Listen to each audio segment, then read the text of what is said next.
আজি আমি সালাকাটি সমষ্টি হিসাবে নিৰ্বাচনেৰ পূৰ্বে দিয়া প্ৰতিশ্ৰুতি যেটো ফাৰ্স্টা গ্যাৰেন্টি স্কিম এই স্কিমখন আমি ৰূপায়ণ কৰিবলৈ ইয়াত আহিছোঁ। তো ইতিমধ্যে আমি 100জন যুৱক যুৱতীসকলক বেপাৰ বাণিজ্য কৰাৰ বাবে 2 লাখকৈ আৰ্থিক অনুদান দিয়া হ'ল আৰু আমি 9টা সেলফ হেল্প গ্ৰুপক কেপিটেল এসেট বৰাবৰ কাৰণে আমি 15,000কৈ আমি আৰ্থিক অনুদান আজি আমি প্ৰভাইড কৰিলোঁ। ইয়াৰ পিছত আমাৰ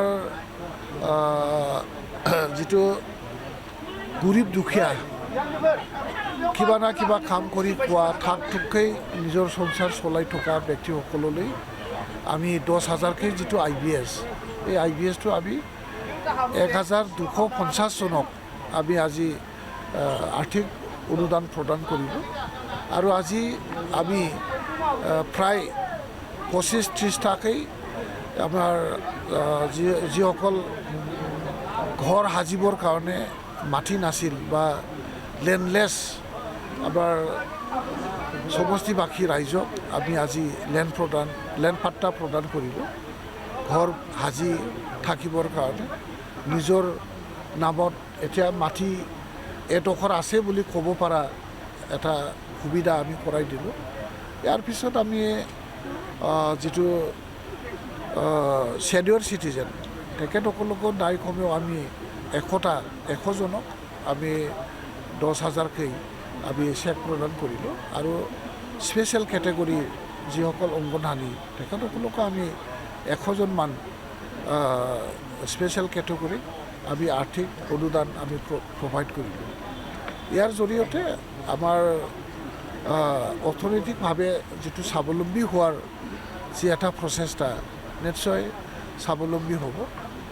100জন যুৱক যুৱতীসকলে নিজৰ ইচ্ছামতে বেপাৰ বাণিজ্যত এই টকাখিনি খৰচ কৰিব পাৰিব, কাৰণ ইয়াৰ আৰু ইণ্টাৰেষ্ট ফ্ৰী আৰু এই টকাবিলাক আমাক ঘূৰাই দিব নালাগে। ওৱান টাইম একদমবাৰে তেখেতসকলক আমি গ্ৰেণ্ট কৰিছোঁ। ওৱান টাইম তেখেতসকলক আমি পইচা বা অনুদান আমি প্ৰভাইড কৰিছোঁ।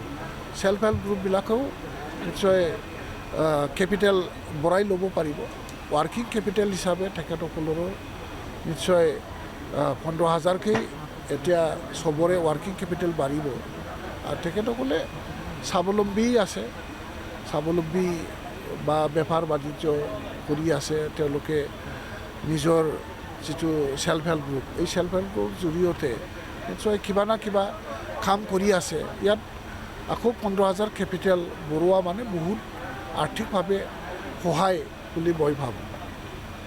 এইখিনি আজিৰ যিটো প্ৰগ্ৰাম এই প্ৰগ্ৰামটো খুব ভাল হ'ল আৰু আমি BTC গভৰ্ণমেণ্ট হিচাপে যাতে আমাৰ বেনিফিচিয়াৰীসকলে যাতে অফিচে ঘূৰিব নালাগে, ইয়াৰ কাৰণে আমি চৰকাৰখনকে সমষ্টি ৱাইজত মানে ৰাইজৰ পদূলিত আমাৰ BTC প্ৰশাসনৰ বা BTC গভৰ্ণমেণ্টৰ যিটো আঁচনি এই আঁচনিখনকেই আমি ৰাইজৰ পদূলিত লৈ অহাৰ প্ৰচেষ্টা আমি প্ৰত্যেকটা সমষ্টিত আমি তেনেকুৱা ডেইলি চলি আছে। যিটো নিৰ্বাচনৰ পূৰ্বে প্ৰতিশ্ৰুতি দিয়া গৈছিল এইটো ছাকচেছ হৈছে বুলি আপোনালোকে ভাবে? একদম ছাকচেছ। তো ৰাইজে এতিয়া ক'বলৈ ধৰিছে যেনে কথা তেনে কাম, ৰাইজক যেনেকৈ কথা দিছিল এই চৰকাৰখনে তেনেকুৱা কাম কৰিছে, খুব ভাল বুলি প্ৰশংসা আৰম্ভ হৈছে। আৰু কাৰণ যিমানখিনি গেৰেণ্টি দিয়া হৈছে এই গেৰেণ্টিবিলাক মানে খুব কম সময়ৰ ভিতৰতে পূৰণ কৰাটো অসম্ভৱ আছিল যদিও BTC চৰকাৰে বা হাগ্ৰাবা মহিলাৰী দেৱে কেনেকৈ এনেকুৱা আৰ্থিক যোগাৰ কৰি ৰাইজক সহায় কৰিলে তো ৰাইজে খুব মানে আশ্বস্ত হৈছে, ৰাইজে খুব প্ৰশংসা কৰিছে আৰু BTC গভৰ্ণমেণ্টে যিটো গেৰেণ্টি ৰক্ষা কৰিব পাৰিলে তাৰ কাৰণে প্ৰশংসাৰ যোগ্যও হয়। আৰু ময়ো এজন EM হিচাপে এই চৰকাৰত থাকি কাম কৰি খুব মানে উৎসাহিত হৈছোঁ, ৰাইজেও খুব উৎসাহিত হৈছে। ৰাইজে সদায় আমাক কৈছে যে আপোনালোকে আগবাঢ়ি থাকক, আমিও আপোনালোকৰ লগত আছোঁ, আপোনালোকৰ পিছে পিছে ৰাইজ আছে, আপোনালোকে আৰু মানে চিন্তা কৰিব নালাগে, ৰাইজে আপোনালোকৰ সদায় থাকিব, তেনেকুৱা আমাক প্ৰতিশ্ৰুতি দিছে।